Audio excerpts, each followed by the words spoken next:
Eu quero começar esse vídeo aqui jogando de cara uma pergunta para vocês. Vocês acham que Eduardo Bolsonaro, o Bananinha, será o novo Olavo de Carvalho? E eu pergunto isso porque é um papo que está rolando agora, né? Então, assim, se você acha ou não, deixa aqui no comentário e me explique por quê. Eu quero pensar um pouquinho sobre isso com vocês hoje, né? Eu sou Henri Bugalho e se você chegou agora no canal, já deixa sua curtida aqui para ajudar o YouTube a entender que esse vídeo é relevante. Se inscreva no canal aqui embaixo também. E se você já acompanha o canal, torne-se um membro, porque isso aqui ajuda também a manter o trabalho funcionando. Eu quero ouvir com vocês primeiro uma fala da Andréa Sadi, da Globo News, falando sobre isso, né, fazendo essa comparação entre Eduardo Bolsonaro e Olavo de Carvalho, e depois a gente vai refletir sobre isso. Então ouçam comigo aqui. Eu sempre repito que ele é um problema para o centrão, para a direita. Não tem nenhum problema do centrão em fazer articulação com Jair Bolsonaro, mas se eles puderem resolver e rifar Eduardo Bolsonaro, eles vão rifar. Eles não querem saber de Eduardo Bolsonaro, porque o centrão é pragmático, está vendo que todo mundo está vendo números, a gente trouxe aqui inclusive hoje Felipe Nunes da Quest com esse levantamento da aprovação do governo, e a avaliação é deles. Eduardo Bolsonaro está ajudando o governo Lula, ponto final. Não é uma avaliação apenas do governo Lula, eles convergem nessa análise. Eu conversando com lideranças da direita sobre essa situação, eles estão repetindo o seguinte, que o cerco não só está se fechando a Eduardo Bolsonaro, mas está piorando ainda mais porque Lula tem hoje essa relação, está se desenvolvendo, mas tem esse contato, nem uma relação, mas esse contato direto, sem intermediário com o presidente Donald Trump.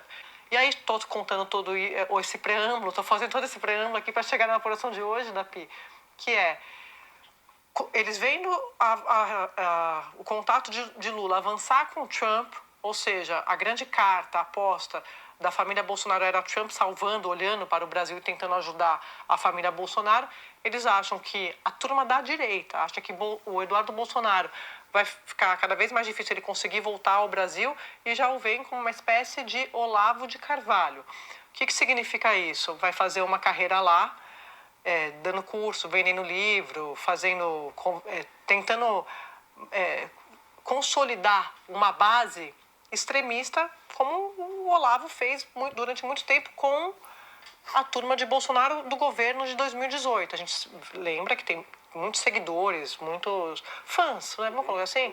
Muitos fãs de Olavo de Carvalho do governo Bolsonaro que viraram, inclusive, ministros, para citar alguns, Ernesto, ministro do Itamaraty, Araújo, o próprio Eduardo Bolsonaro, Felipe Martins. Então é como se a turma da direita, da política pragmática, estivesse vendo esse como um caminho natural para Eduardo Bolsonaro se a situação, de fato, continuar piorando para eles nessa relação melhorando entre governo Lula e governo Trump, da Pi.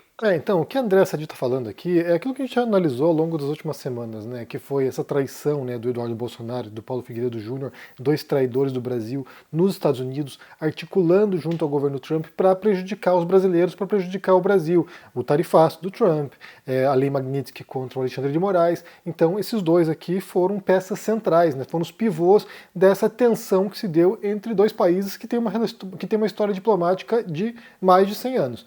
Então, você tem o Eduardo Bolsonaro agora virando radioativo. Então, assim, ninguém mais quer se aproximar dele porque o que ele tem feito é uma postura extremada, né, extremista, ideológico, e que está prejudicando não apenas a causa do bolsonarismo, mas está prejudicando a própria direita brasileira e o próprio centrão, que estão percebendo que estar vinculados ao Eduardo Bolsonaro é prejudicial, é tóxico, radioativo. E aí a gente também falou sobre isso, né, como a popularidade do governo Lula aumentou por causa do modo como Lula lidou com o Trump, né? O Eduardo Bolsonaro e Paulo Figueiredo fazem essa ponte com o Trump aplica medidas contra o Brasil, o Lula não se dobra, ele reage e ele vai lá e ele peita, né? Ele vai lá e ele bate de frente contra os Estados Unidos. Isso aqui projeta uma imagem mundial para o Lula e isso está favorecendo o governo Lula. Então, o Eduardo Bolsonaro prejudicou o pai, que está preso agora, né? Está preso, condenado, prejudicou o pai, está prejudicando a direita brasileira, que está perdendo credibilidade, que já tinha pouco, mas está perdendo credibilidade, está se prejudicando porque já está agora alvo de uma investigação e possivelmente também vai ter, talvez até a revelia ter ordem de prisão para ele em algum momento, ou seja, não vai poder voltar para o Brasil, está se prejudicando e está favorecendo o governo Lula. Ou seja, fez tudo errado, fez tudo cagada, né? É o bananinha, fez um monte de cagada e está favorecendo agora a situação, o governo do Lula. E aí a pergunta, né, que ela fala ali, né, e aí o que ela jogou ali, né, o que a André Sadi mencionou, é que estão comparando o Eduardo Bolsonaro com o Olavo de Carvalho. É claro que a comparação é feita num aspecto em particular, né, que é essa figura, né, esse autoexilado nos Estados Unidos, criando pontes com a extrema-direita norte-americana, para, sei lá, vender cursos, vender livros, essas coisas, né? Eu não sei se aqui eles estão falando mais no sentido de ocupar o vácuo intelectual e o vácuo ideológico que o Olavo preenchia, né? E eu acho que não chega a ser esse caso porque não acho nem sequer que o Eduardo Bolsonaro tem capacidade intelectual para isso, porque aqui a gente tem que resguardar as diferenças, né? Aqui a gente tem que separar as coisas e pensar aqui em alguns aspectos específicos. Inclusive, já anunciando aqui, em novembro, na primeira semana de novembro, vai ser lançado um livro novo meu, relatando a preparação e o ato golpista de 8 de janeiro de 2023. Então, assim, eu trabalhei sobre os documentos, né, sobre as comissões parlamentares das fake news, da pandemia, sobre os atos antidemocráticos, eu trabalhei sobre os inquéritos, né, envolvendo os atentados contra a democracia do 8 de janeiro, trabalhei com documentos que analisaram todo o passo a passo para a tentativa de golpe de Estado de 8 de janeiro. Então esse livro aqui se chama O Golpe que Falhou, e ali eu retraço, né, todo o espírito golpista que foi sendo consolidado com base em algumas frentes, e uma delas é o olavismo. Então ali você vai compreender como foi o mecanismo e como foi o processamento retórico, narrativo, discursivo, ideológico que levou à tentativa de golpe de Estado de 8 de janeiro. E aí você vai compreender o papel que o Bananinha agora está desempenhando, né? Embora o livro acabe logo após a tentativa de golpe, você vai compreender ali como as coisas se deram e como o governo Bolsonaro usou das estruturas governamentais para tentar o golpe de Estado. Ali desmonta qualquer ilusão, né? Qualquer ilusão de que não tentaram, não tinha intenção, era só uma ideia, né? Não era um projeto, não, ali tem todas as provas, né? Como eles foram operando para tentar o golpe de Estado. Então vá lá, está na pré-venda agora, está na Amazon, vou deixar o link na descrição lá, vá lá, confira O Golpe que Falhou. E aí você tem essa ala que foi fundamental, né, que foi instrumental para o bolsonarismo, que foi o olavismo. O que o olavismo fez, junto com outras vertentes, né, como os evangélicos, por exemplo, como a ala militar, o que o olavismo fez foi fornecer o substrato teórico para o bolsonarismo. E aí, como eu falei, é importante fazer essa diferença entre Eduardo Bolsonaro, que é um olavista, né, tem até uma foto lá icônica dele, que foi para a revista Piauí, ele com a pilha de livros e os livros do Olavo de Carvalho, e a foto é genial, porque a impressão que dá ali, olhando a foto, é a cara do Bananinha e o idiota bem grande ali. O fotógrafo foi brilhante. Mas o Eduardo Bolsonaro é um olavista, assim como a André Sadi mencionou ali, outros olavistas compuseram o governo Bolsonaro, né? O Abraham Weintraub, que ela não mencionou, que foi ministro da Educação, o chanceler Ernesto Araújo, você tinha lá em outros ministérios, em outras secretarias também, olavistas que foram essa ala maluca, a ala ideológica maluca que compôs o governo Bolsonaro. Mas o Olavo de Carvalho não era um idiota e não era burro. Eu acho que, tem um livro, né, que eu escrevi junto com a filha dele, a Heloísa de Carvalho, um livro no qual acompanha a trajetória, né, é um livro a partir da perspectiva da Heloísa, mas acompanha a trajetória do Olavo de Carvalho sendo construído como esse guru do Bolsonaro. O Olavo de Carvalho não era idiota, ele foi um líder de seita, né? Antes de se tornar um guru ideológico, um guru político, ele foi um líder de seitas esotéricas, seitas místicas. Então, assim, ele era alguém que entendia muito bem o mecanismo de convencimento das pessoas, de radicalização das pessoas, as táticas de doutrinação das pessoas. E ele aplicou isso depois nos seus cursos de filosofia, ele aplicou isso na questão política. Mas ele começa como líder de seita. Então, era alguém que compreendia muito bem esses mecanismos de criação de dependência intelectual nas pessoas, né, ou emocional, né, mais do que intelectual, emocional nas pessoas. E isso foi utilizado como esse fundamento teórico do bolsonarismo. E o que o Olavo fazia, ele mais do que criador de teorias, né, mais do que alguém que elaborasse algum tipo de compreensão muito refinada da sociedade ou do mundo, da política, ele importava teorias conspiratórias norte-americanas para o Brasil. Quer dizer, ele projetava isso para o Brasil, né, ele estava lá nos Estados Unidos, na Virgínia. Então, ao fazer isso, ele estava reembalando o que já havia nos Estados Unidos. E aí, nesse sentido, embora eu ache que o Eduardo Bolsonaro está muito longe em termos de primeiro de convencimentos das pessoas, né, como o Olavo fazia, em termos intelectuais também, porque o Olavo, embora fosse esse malucão aí, ele leu bastante também, ele pensava as coisas a seu bel prazer, né, ele fazia uma leitura enviesada dos textos, uma leitura atravessada, uma leitura falsificadora dos textos, mas ele lia bastante. Eu não acho que o Eduardo tem essa capacidade. Mas, por outro lado, para você ser um guru na extrema-direita, não precisa disso. Então, assim, qualquer bobalhão consegue fazer isso. Qualquer bobalhão um pouquinho mais articulado consegue fazer isso.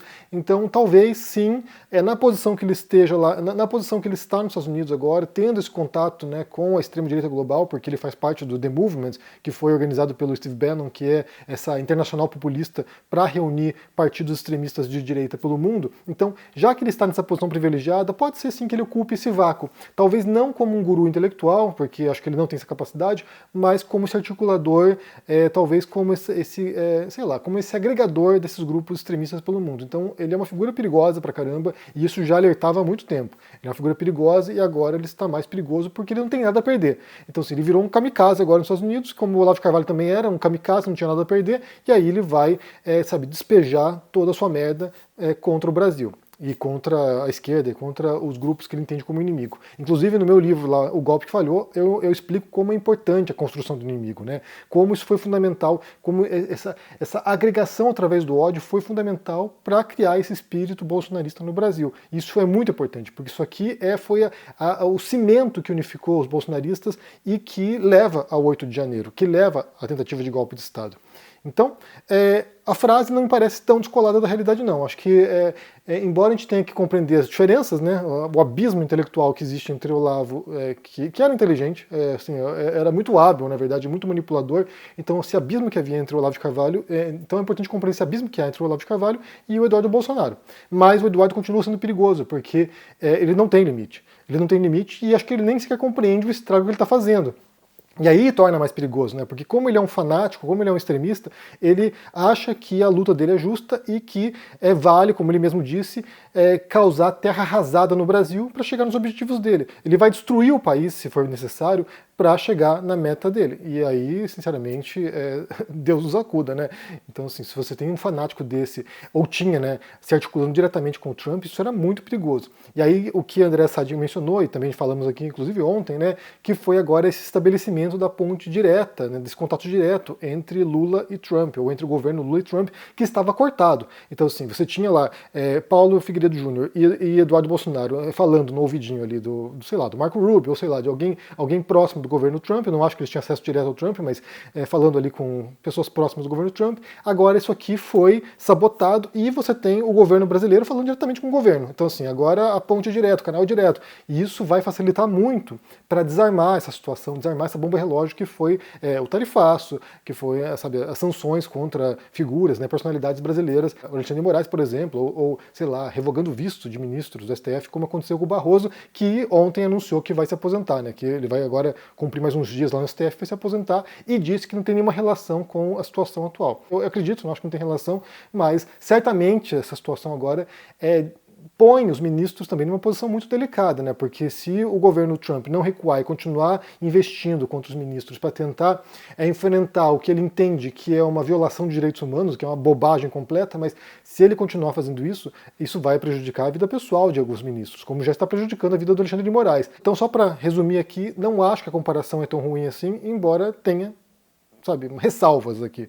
Mas é uma figura perigosa. O Paulo Figueiredo e o Eduardo Bolsonaro são dois kamikazes que podem causar muito estrago para o Brasil ainda e que vão prejudicar muito a extrema-direita brasileira ainda também. Que também era o caso do Olavo, né? Eu acho que é importante de mencionar também isso, que o Olavo ele se via como esse lobo solitário. Embora ele tivesse, né, essa influência no ideário da direita brasileira, no ideário da extrema-direita brasileira, embora ele tivesse essa influência, ele era kamikaze, e ele atacava, ele criticava, ele metia o pau no evangélico, ele metia o pau porque ele era um católico fundamentalista, né? Bem, ele era um perennialista, mas era um católico que se pretendia como fundamentalista, mas ele era alguém que atacava todo mundo. Então, assim, Constantino, ele atacava outras figuras da direita também, Kataguiri, ou seja, ele era meio que uma metralhadora giratória, então não dava para confiar.